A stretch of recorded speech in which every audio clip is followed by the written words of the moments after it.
Unfortunately, things did not go our way. We weren't able to get the job done. And it's very interesting, isn't it? Because with a word that is associated very much with the men in green, and you say mercurial oh so many times, and it comes to your mind, and you think Pakistan, you think unpredictability. Suddenly, games are becoming a bit more predictable, and not in a positive light for the men in green. Suddenly, those games against the arch rivals are becoming very, very predictable as far as ICC tournaments are concerned. It doesn't help when the leader of the country is telling you that you have to win the game against India. It certainly doesn't help when you're coming off a difficult performance against the Black Caps. None of this really helps, and I think on the faces you could see that the battle wasn't really there anymore. That battle or that aggression or that desire to win or that ability to think that okay, if we can do this, is something that we should try to do, is disappearing. It's just going away. It's not there anymore. And that's a big problem because that is taking completely that main element of the essence of this rivalry. Gone are the days of those old rivalries in the 2000s that people used to talk about, or in the 1990s or in the late 90s, even though there was a situation where India was able to very much get the upper hand of Pakistan consistently in ICC tournaments. There was this sense or this particular direction of saying that okay, Pakistan's still having a fight at it, Pakistan's still trying to win. Right now there was a strong sense of being defensive, having no proper plan in place to say okay, where are we going to be going with this score, saying that you want to score 270 or 280 and ending up at what was like a 242, which mind you still seemed a little bit competitive, put things a little bit back the step because you were not able to take the wickets at the right moment, and you weren't able to do that not because you put off a terrible performance with the ball. I mean, granted that the bowlers haven't been doing really well in recent times, and I don't feel as if that needs to be ignored at all. There have been serious problems with this pace attack, but once again exposing the fact that there is the lack of a quality spinner within that lineup that is not able to come through within those middle overs, as opposed to a Brar, nobody to be able to support him on the other side, again bringing forth the argument of having a Sajid Khan in that lineup, because you've got Khushdil Shah, who bowled very decently, mind you, in the overs that he did. As a complete performance as a batsman, as the bowler, Khushdil Shah is showcasing that he can be a very important asset to the ODI team in the future. That wasn't needed though, because the issue is that even if the bowler is bowling decent, the ball is not a natural the bowler is not a natural spinner to be that person that you're going to rely on to be able to get you those wickets in the middle overs. If the Khar could have helped a lot in that equation as well, maybe another opportunity would have been for Sajid to be there as a part of this particular team, someone who could really make the ball turn. Or for that reason, even if that was not the case, even if your backs are against the wall in the sense that everything is going against you, you have all the reason in the world to say that okay, this match did not go our way. I'm wearing green in support of my country, but at the end of the day, there's so many questions that you can raise. I said it before and I say it again. It's the fact that if you're going to not go into there with the intention of playing with your limited resources, being a little bit more smart with them, to say that okay, I don't have everything checked, I don't have every box ticked, but I need to know that okay, whatever the scenario is, I need to play with that to be able to push through, then sure, then yeah, I think I can go ahead and give myself a little bit of a chance. But the problem is you're not doing that. You are definitely not doing that. What you are doing is you are just basically playing not even to your strengths, even in a sense of having limited resources, and you're not even making those decisions to go in the right track. Pakistan cricket can't really go forward from here, or can't really upgrade itself in terms of its ability as a quality nation within this particular game that we love for it to be able to go. And there's a lot of heart into this as well that goes, because it's something that you don't want again and again. You are the host nation on the brink of elimination at this point. It's very tough because the expectations are all over the place. New Zealand losing to Bangladesh, and also for India to basically be able to take over New Zealand. I mean, that could happen, of course, but again, these are the ifs and the buts that the whole tournament becomes based on. But that's just not the way you can go about this, because if you go about it like that, then you're not going to be able to become that proper team. Let alone, I would say that in general cricket or in ODI cricket or in T20 or in Test, Pakistan is really not at the level that it was maybe about 6 or 7 years ago. But at the same point, it is not the ICC tournament team anymore that it was known to be all the way up to the 2022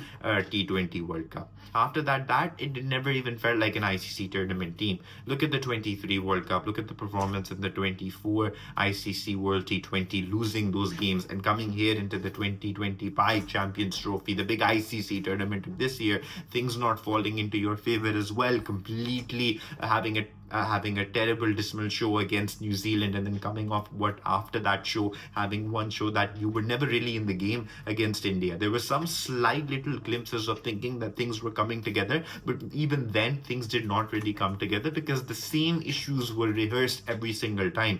You might associate unpredictability with the men in green, but at the same time what you associate with them as well is consistency in not being able to showcase that level of support to opportunities that present themselves as their fielders. There were some that were just there that should have been taken, because if you're not taking those chances, you're not giving yourself an opportunity to go ahead, right, in that chase. Because in that chase, when India is batting, right, you need to be able to defend a target, and you can only defend a target if you put pressure.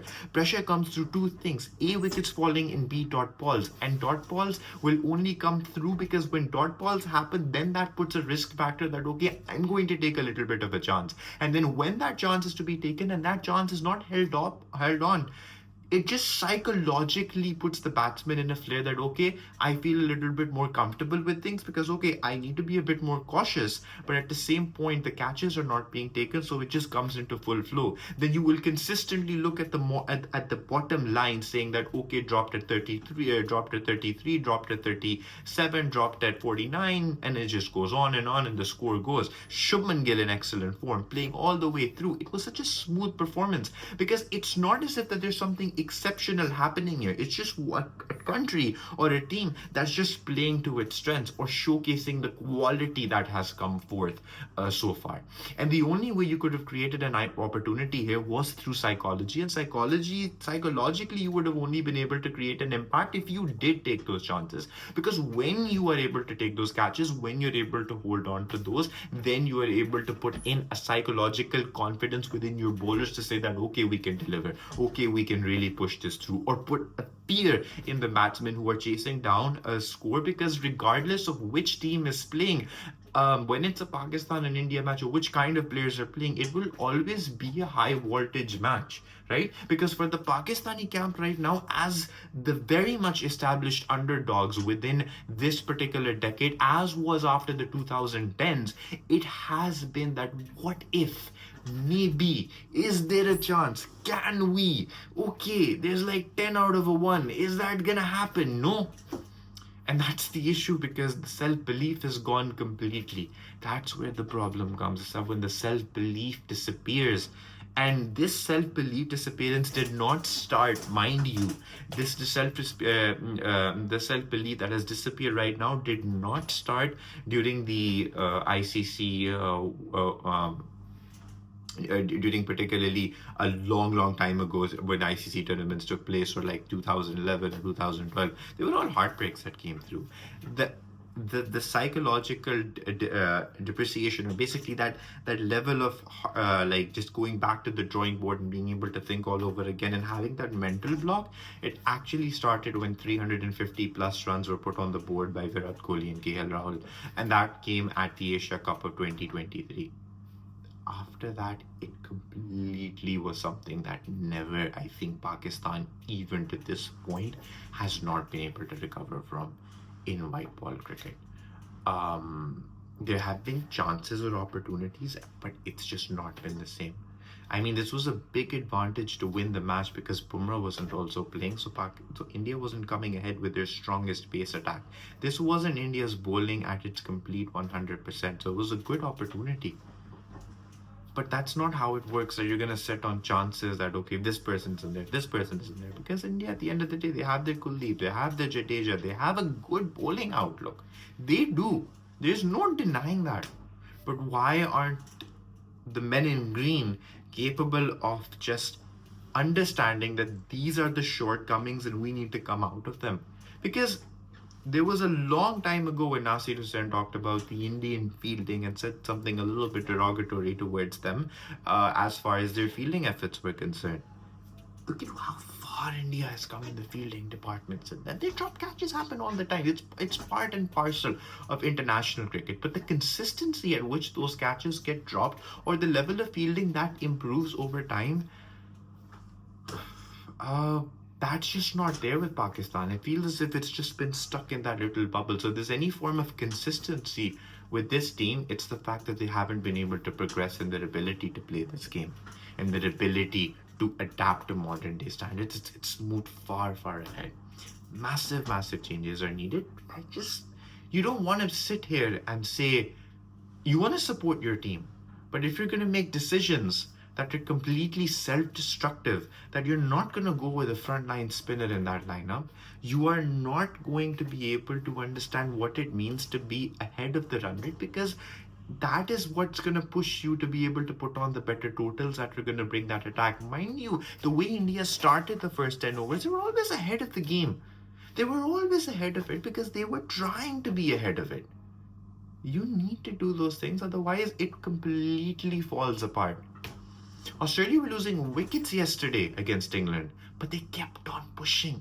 They kept on pushing, and it always felt as if that you would back yourself that if you're sitting on a 200 plus total at the 30th over mark, you will say to yourself, I've got 20 overs to get through that 150. If all of them were able to push through, I believe that the team, the country, everyone is still in the game. So then you continue pushing through, right? So that is what you do. Pakistan did not do that because Pakistan has this sense of understanding that okay, we're gonna bat deep into it. You cannot leave too much at the very end for your for the lower order to do. It puts unnecessary pressure on people who are absolute newcomers at this point. Khushtil Shah included, Salman Ali Agha is there. I mean, Khushtil Shah is included. You have Tayyib Tahir, and all these people are coming into the team who can bat, who know how to bat, who know how to bat well. But the unnecessary pressure that is being put on by the experienced upper order. Babar batted in a completely different light as opposed to how he batted in the last game. A response to the criticism, I get that, but why is it that just because one person is coming out and trying to really change the way the anchor role is going to play out, then comes a Rizwan playing a very slow innings and completely not able to break the shackles, or a Saud Shakil comes in and you build the partnership. It takes so much time, you use up so many deliveries, and then when that partnership feels as if it's just right getting to that point where it's going to stem a little bit through to put in a little bit more runs, you drop the wicket and you lose a wicket, and then a completely new batsman comes into the field and it just completely brings about a dismal performance all in all. Credit goes to India for the way they've played. I mean, I think we've talked about it so many times about how they've been able to balance their whole lineup in this case. Virat Kohli in particular, again, we've talked about this before, but a different beast against Pakistan. There's just something else about him. It's something, the scores, the stats, if you honestly look back, it's so impressive. It's beyond comparison how impressive it is how he's played against the men in green. It's just something else that comes out from Virat Kohli, and the reason is because he's able to do that. Now I believe so that there was certain level of match awareness that was needed from Pakistan at that point, that Virat Kohli did obstruct the field and that could have been a wicket, but just because one or two things don't go through, the people who are playing on that pitch, they cash in on those moments, and Virat did. The master of the chase is showcasing towards the very end of his career. And mind you, it's all done at this point. Maybe like 1 or 2 years, possibly more, maybe 3. It's not the same Virat Kohli that you had during its prime, but that Virat Kohli, even now, is able to showcase how he's still a master of a chase. It would have been regarded as an easier chase, but it was still a chase. And it's just something that you cannot talk about enough of. Playing against your arch rivals, having that consistent performing capability against your arch rivals, a salute goes off to the way that individual plays. There's not enough to say about that, but honestly, I do believe that if chances were taken, if there was a little bit more awareness from the men in green, things would have been contained a lot more. But the way they played, the way Shubman Gill played, again coming off an excellent innings, playing with good form, they're just playing to their strengths. And India's strength is currently, mind you, not their bowling department. Their bowling department can be go for runs if on the right and they meet a quality batting department, which is not what Pakistan has currently. But the main essence of India is their ability to bat, is the batsmen that they have. They just go hard at it. Even when they started it, they were always ahead of the situation, to feel as if that they were psychologically more in control. If no one's going to drop catches, you're just going to create more opportunities. Of course, Shreyas Iyer is going to go for the hits. Of course, Virat Kohli is going to play up to his level of caliber, and he's proved it. He is by far one of the greatest modern day cricket batsmen of all time, as the master of the chase. So it is true at this point, and I think it's really important for everybody to be able to put it into their systems, that the rivalry India-Pakistan and the need for the broadcasters to have this match, I don't understand why there's still a desire. And I think maybe I've talked about it, as saying that, okay, what if things go a certain way? But the real game is now India-Australia. That's the real rivalry right there, because that's the one that goes really back and forth into a fight, because India-Australia has become a bigger match than India and Pakistan. It's just the way it is. I think Saurav Ganguly stated this a long time ago, within 2015, that India versus Australia is the bigger game. And that was actually very true. It was not an outlook of bias upon Saurav's part, but the way Pakistan has been playing in those 10 years in this particular rivalry and how one-sided things have been, India really, I mean, it's just unbelievable with the way they've been performing. You look at the options and the spinners. You've got Kuldeep, you've got Jadeja, you've got Akshar Patel, you've got all of them coming in through, and you're using them very smartly. Look at the good tactics there. The minute that South Shakil and Zirzon were very comfortable with spinners, he brought back Mohammad Shami. Right? He brings them back into the play because he understands that, okay, this is the situation right here. Khushtil does not take a run, but we are expecting that Khushtil is expecting at that point in time that, okay, the next over is going to go straight to Kuldeep, because Kuldeep is who's going to be the one that he would like to target. But then Kuldeep was never brought back into the game. Going back to your paces, bringing in Harshil Rana, who was fantastic towards the very end of the innings, the way he was able to mix up his pace. And that's what lacking. Having extreme amounts of pace is always going to help you bowl really well, but there's a high probability of going for runs. And on a track which is slow, where are the variations? Where's the slower balls? Where's all a pitch that's going to play this slow? You need to be able to have those variations, not go, think about it, use the brain needs to be used to understand the awareness of the situation, and not go hard at it, but try to experiment in the smartest of ways. Think, try to be a bit more clever, because use your bowling options better, I say. So much that the bowlers who are bowling need to know. And I believe so at this point that all of this, the way India played their tactics, India don't have the strongest bowling lineup right now. They're not the strongest bowling lineup in this competition. Mind you, they're not.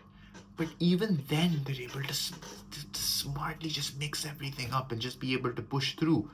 Pakistan, on the other hand, have a good quality bowling lineup at this point. I'm not saying they're bad, but in the last 2 to 3 years, they've been pretty much exposed. Shaheen Shah Afridi, Haris Rauf, his lack of desire to play red ball cricket, Naseem Shah, this frontline pace trio that was created as the next big thing is no longer that next big thing.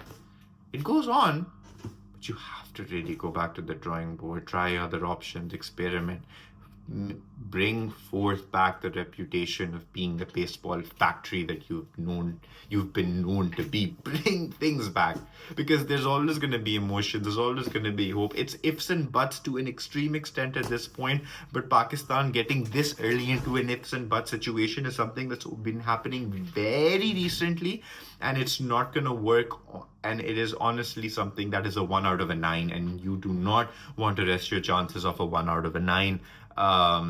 You'd have better chances with something else, honestly, at that point.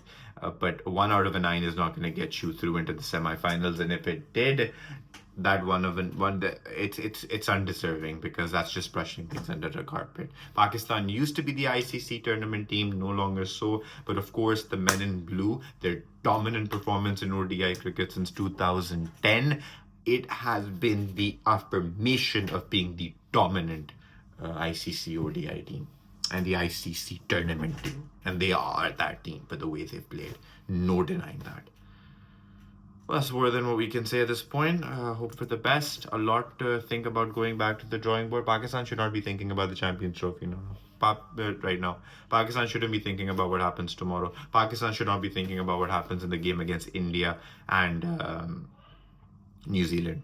Pakistan should be thinking about how they're going to play against Bangladesh, and then Pakistan should be thinking about how important it is to really go back to the drawing board and really break through that complete roster and get new talent on board. Use as many options as you can. Do not rely on, okay, if I don't have a Fakhar, I need a Saim. If I don't have a Saim, I have nothing. No, it is so important to really think through at this point. If not now, I don't know when.